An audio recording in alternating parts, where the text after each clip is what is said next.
we think very highly of Cam, and conversations have commenced, and we'll see where it goes. Just like all our other free agents, everything's on the table. You don't feel like he's a must sign? He has the leverage here? I mean, we have a few guys that obviously we would prioritize. I'm not going to get into who's who, but I feel good about where we're at. We do like Cam a great deal. Omar, how is this kind of off season for you? Obviously, it is different. How different, and how many different places have you gone? Ball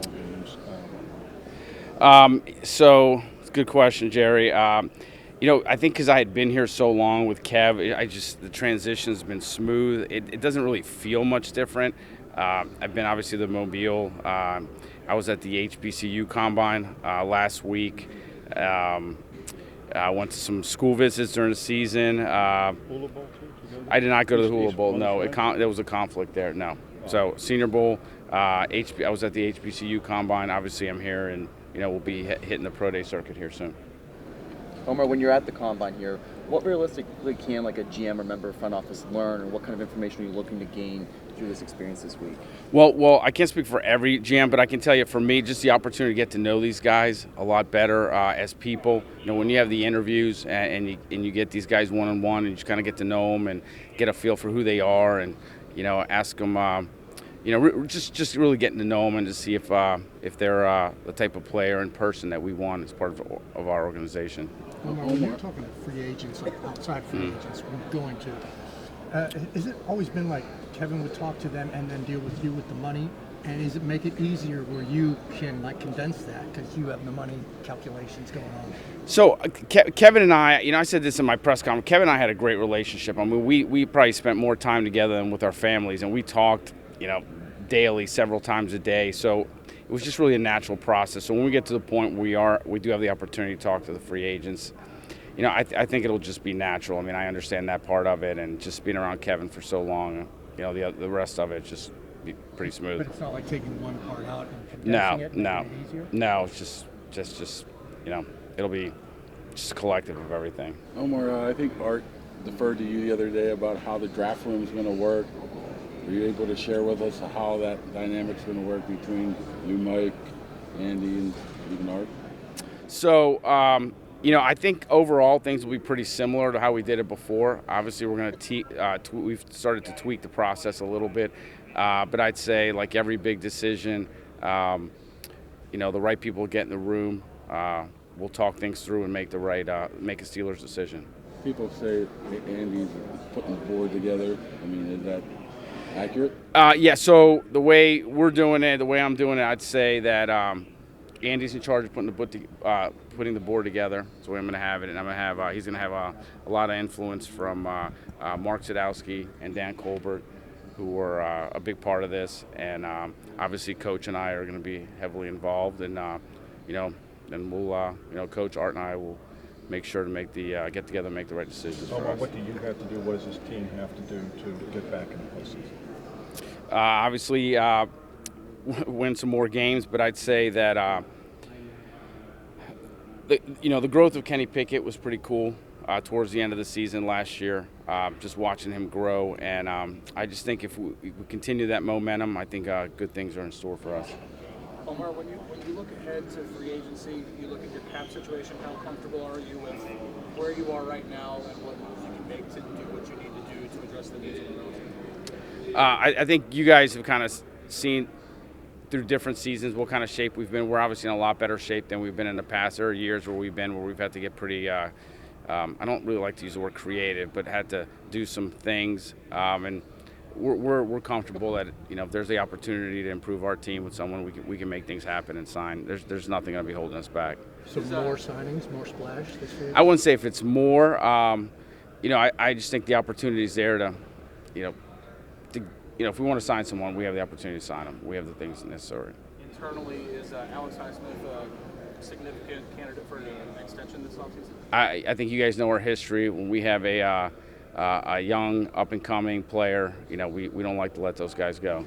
Omar, DeMarvin Leal played a couple of different hats for your defense this year, sometimes as a stand-up edge, sometimes in the D-line. What's his long-term future? Do you expect him to add weight and stay on the line, or kind of be an edge, depth edge rusher? I think the great thing about DeMarvin is his versatility, and we're not going to try to do anything that's going to hinder his versatility. We like that he can go inside, outside, and coach can utilize him in a lot of different places, and I foresee that continuing.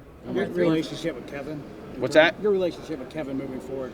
Have you leaned on him? I'm not saying lean, but have you reached out to him? Maybe certain things have come up as a GM now that you've kind of. Yeah, we text periodically. We were actually texting yesterday about a couple things, and yeah, we talk all the time. I mean, we text all the time. We stay in communication. I have a lot of respect for Kev. I've learned some great things from Kevin, and that's not going away. Is he coming out? I'm not sure if is he coming out here? I'm not sure. Kevin.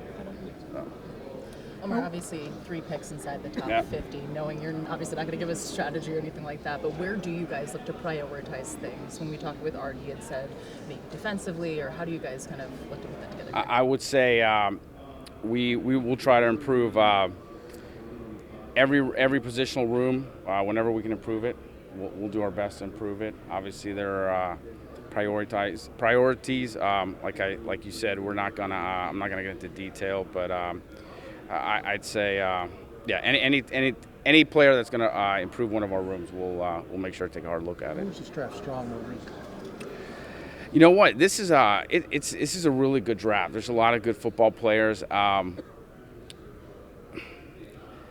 I'd say overall it's just good everywhere. I mean, if you need a player at regardless of what position it is, without going into detail, I think you'll be able to get one. Omar, have you tried to immerse yourself a little bit, get back into more, I don't necessarily say play personnel evaluation, but just personnel awareness? Oh, absolutely. I mean, that's kind of consumed a lot more of my time than before, and unfortunately, we have Cole Marcoux. I don't know how well you guys know him, but Cole's been with us for a few years, and he's kind of taken the lead on a lot of the cap and contract negotiation. He really does a great job for us. Is that a nice relief? What's that? Is that a relief for you? It's just kind of I wouldn't say it's a nice relief. It's just sort of been part of the transition. It just naturally happened where it's just, my priorities have to be elsewhere, and, it's just the way it happened. But, I keep close tabs on it. You guys that know me. I like to have my hands in a lot of different things. There's speculation that Mitch may or may not be back. What is your view on him and his future with his organization? Mitch has been awesome since the day he got here. How he's been with Kenny's been great, and I want Mitch around. So. Omar, seems like off-ball linebacker has been a tough projection for NFL teams. Just what are your thoughts on the evolution of that position and how NFL teams are scouting it and getting those guys into the league? Well, like you said, it's a little bit of a projection just because of how the colleges are playing, and depending on what conference you're watching, how they're playing these off-the-ball linebackers. It's a projection, but you trust your evaluators and your coaches that they see the ability, and we can identify the guys that are actually going to fit into what we want to do. Omar, Mitch is a more expensive backup maybe than you guys have had typically. Is it worth the money to have a guy that's a veteran that's more expensive when you do have a younger starting quarterback? We'll get. I don't want to get into contractual details right now. We're never going to do that. But like I mentioned earlier, Mitch has been great. He's been great to have around, and I would look forward to having him around here for a long time. Not only this year, but for a long time. How much do you just value that veteran presence that he has, the veteran leadership? I think any young quarterback will tell you having that veteran presence around him is tremendous, and especially if you have a guy like Mitch that just handles things so well. Are you figuring you have to bring in a third quarterback and think that might be drafted for free agency?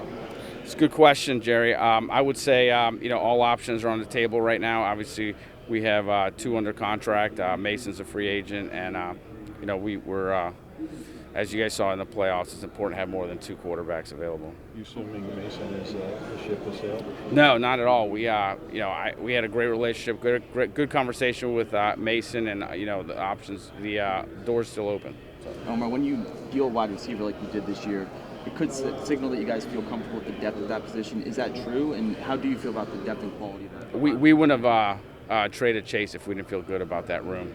We really felt good about the guys that were in that room. If we didn't, we wouldn't have made that trade. How's Calvin Austin coming along? He's good. He's progressing nicely. The OTAs and the spring ball are going to be big for him to see where he's at, but he's coming along. We're excited about him. Yeah, that's our goal.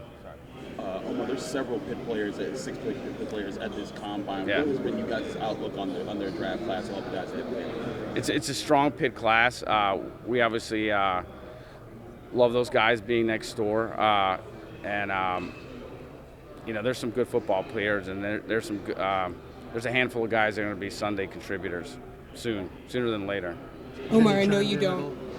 What's that? Does Kenny come to your office and give his 2 cents? A little bit. I'm not going to tell you we haven't picked his brain a little bit, but yeah.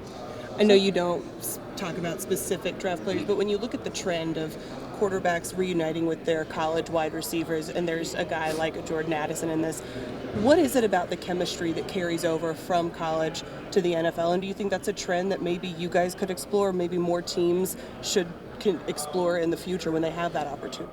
I think you always look at things like that, but given the off seasons that you have and the time guys spend together, I think the transition and new receivers trying to get acclimated to quarterbacks, it's not a hard process. Is Jordan someone that maybe Kenny comes in and bangs the table or anything like that and says, man, I'd love to have that guy back?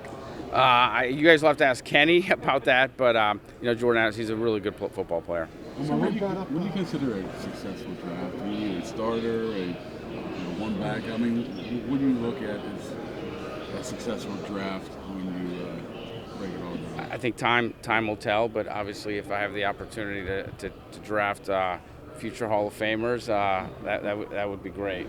You're not looking for I want one starter, backup. We'd like to have all-star. Right now we have 7 picks. We'd like to get 7 starters out of it. What if you see a Hall of Famer and say running back? I mean, is there a lot of need involved?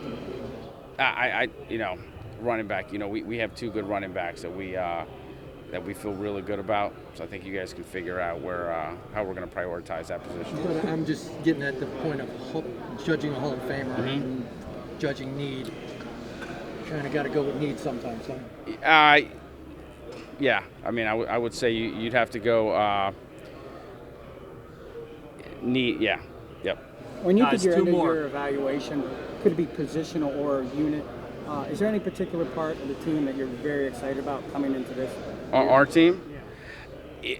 I would say the way that the season ended last year, I'd say, I'm excited about the team as a whole. It was nice seeing not only Kenny's progression, but the way the O-line came together at the end of the season and their growth. The running backs, seeing their growth. Defensively, we saw some really good things. So overall, I just think the team's, feel excited about the team. How do you evaluate that offensive line where early they weren't as good, late they were very good? Yeah, I wouldn't agree with that about the early in the year necessarily, but just watching their growth and just how those guys came together, it was really, really cool to see. It was awesome. All right.